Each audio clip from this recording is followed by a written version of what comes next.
اعوذ باللہ من الشیطان الرجیم بسم اللہ الرحمن الرحیم۔ میرے معزز سامعین کرام اور پیارے پیارے بہن بھائیوں، السلام علیکم ورحمۃ اللہ وبرکاتہ۔ تو پیارے بہن بھائیوں، ماہ ربیع الاول کے مبارک مہینے میں نبی کریم صلی اللہ علیہ وآلہ وسلم کی پیدائش و رضاعت کے واقعات آپ کے ساتھ شیئر کر رہی ہوں۔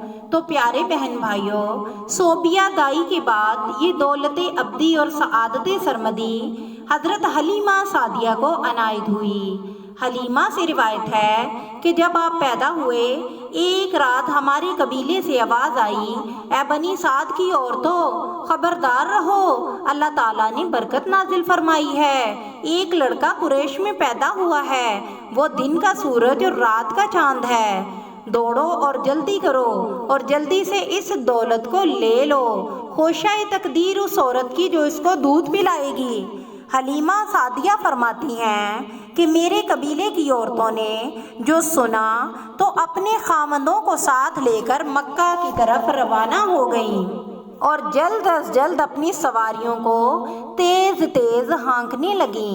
حضرت حلیمہ فرماتی ہیں کہ میں بھی ساتھ روانہ ہوئی، مگر میری اونٹنی نہایت کمزور تھی اور سست تھی، ہر چند اس کو ہانکتی تھی لیکن وہ آہستہ ہی چلتی تھی، اس وجہ سے میں پیچھے رہ گئی۔ جب میں مکہ پہنچی تو میں نے دیکھا کہ میرے قبیلے کی عورتیں جو مجھ سے پہلے پہنچ چکی تھیں، انہوں نے قریش کے لڑکے جو سب سرداروں اور مالداروں کے تھے لے لیے، اور میں نے ہر چند تلاش کی کہ کوئی لڑکا مجھے ملے، لیکن نہیں ملا، تو نہایت رنجیدہ اور غمناک بیٹھی تھی۔ دفتن میں کیا دیکھتی ہوں کہ ایک مرد بڑی شان والے ہیں، جن کے چہرے سے سرداری ظاہر ہوتی تھی، کھڑے ہیں۔ میں نے پوچھا کہ یہ شخص کون ہے؟ آدمیوں نے کہا کہ مکہ شریف کے سردار حضرت عبد المطلب ہیں۔ پھر حضرت عبد المطلب نے با آواز بلند کہا، اے بنی سعد کی عورتوں، تم میں سے کوئی باقی ہے جو ہمارے پوتے کو لے گی؟ حلیمہ فرماتی ہیں میں جلدی سے بول اٹھی، فقط میں ہی باقی ہوں۔ انہوں نے میرا نام پوچھا تو میں نے کہا حلیمہ، تو بولے، اے حلیمہ، میرا ایک پوتا ہے، اس کا نام محمد مصطفیٰ صلی اللہ علیہ وآلہ وسلم ہے۔ بنی سعد کی عورتوں نے اسے یتیم جان کر نہیں لیا، تو اسے لے لے۔ حلیمہ فرماتی ہیں میں ان کے ہمراہ مکان میں پہنچی تو کیا دیکھتی ہوں، ایک بی بی کہ چہرہ ان کا جیسے 14ویں رات کا چاند ہو، بیٹھی ہیں۔ معلوم ہوا کہ وہ آپ کی والدہ ماجدہ ہیں۔ حضرت عبد المطلب نے میرا حال بیان کیا، سن کر نہایت خوش ہوئیں اور بہت تعظیم کی، اور اس مکان میں لے گئیں جہاں حضرت آدم فرماتے تھے ہرے ریشم کا بچھونا اوڑھے، سفید ریشم کا رومال اوڑھے سو رہے تھے، اور اس نورانی جسم میں سے خوشبو مہک رہی تھی۔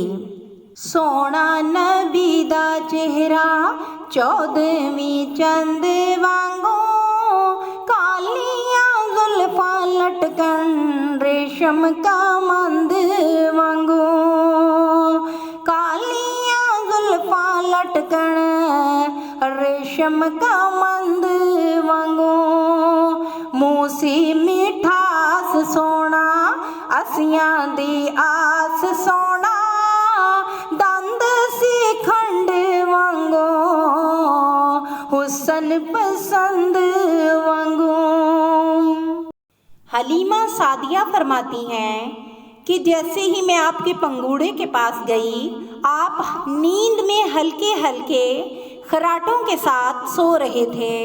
میں نے آپ کے پنگوڑے کو روکا اور جب میری نظر آپ کے چہرے پر پڑی تو میں یہ کہنے پر مجبور ہو گئی، سونا نبی دا چہرہ 14ویں چند وانگوں، سونا نبی دا چہرہ 14ویں چند وانگوں، کالیاں زلفاں لٹکن ریشم کا مند وانگوں، کالیاں زلفاں لٹکن ریشم ریشم کا مند وانگوں منہ سے مٹھاس والا اسیاں دی آس والا منہ سے مٹھاس والا اسیاں دی آس والا حسن دی پیاس والا شربت سے کھنڈ